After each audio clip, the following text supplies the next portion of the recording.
Assalamualaikum warahmatullahi wabarakatuh. Sahabat rumah belajar yang berbahagia. Pada kesempatan kali ini saya akan menyampaikan materi tentang sistem koloid, di mana sistem koloid ini diajarkan di kelas 3 SMK jurusan multimedia menggunakan kurikulum KTSP. Marilah kita bersama-sama melihat penyampaian materi sebagai berikut. Sahabat rumah belajar, SKKD pembelajaran materi sistem koloid adalah sebagai berikut, di mana standar kompetensinya adalah memahami koloid, suspensi, dan larutan sejenis. Sedangkan kompetensi dasarnya adalah 3.1 mengidentifikasi koloid, suspensi, dan larutan sejenis. 3.2 membedakan macam dan sifat koloid. 3.3 menerapkan sistem koloid dalam kehidupan.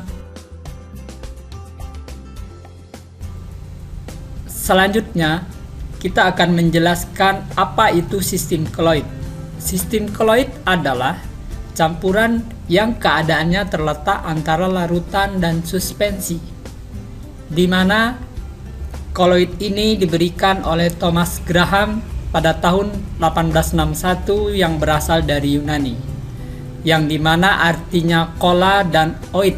Kola artinya lem, sedangkan oid berarti seperti. Profil dari Thomas Graham.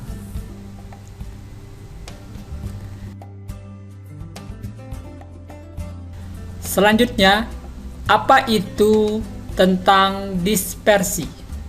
Di mana sistem dispersi adalah penyebaran merata dua fase, di mana fase terdispersi dan medium terdispersi.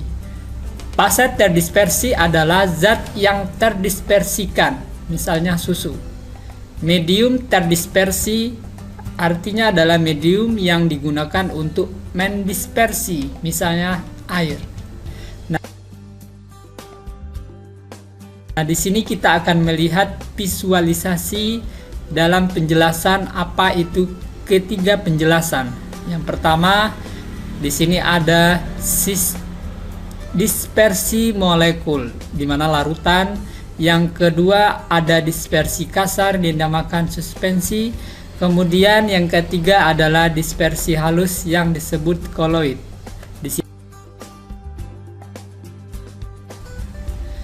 Selanjutnya kita akan melihat perbandingan sifat ketiga, di mana larutan, koloid, dan suspensi. Dalam tabel di sini sudah sangat jelas perbandingan antara ketiga larutan yang kita maksud sebelumnya.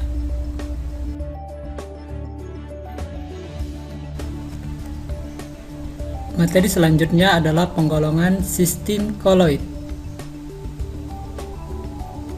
di mana penggolongan sistem koloid menjadi 5 bagian. Yang pertama, aerosol, di mana aerosol adalah sistem koloid dari partikel padat atau cair yang terdispersi dalam gas. Di sini kita akan lihat contohnya adalah awan dan asap. Yang berikutnya adalah sol, di mana sol adalah partikel padat yang terdispersi dalam zat cair, di mana koloid jenis ini banyak ditemukan dalam kehidupan sehari-hari. Misalnya contohnya adalah sol tinta dan sol deterjen. Selanjutnya adalah emulsi, di mana sistem koloid dari zat cair yang terdispersi dalam zat cair. Contohnya adalah susu dan mayones.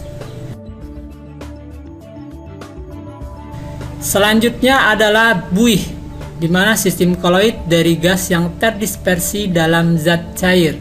Sepertinya halnya dengan emulsi, untuk menstabilkan buih diperlukan zat pembuih, misalnya sabun. Di sini contoh dari buih adalah buih sabun dan deterjen.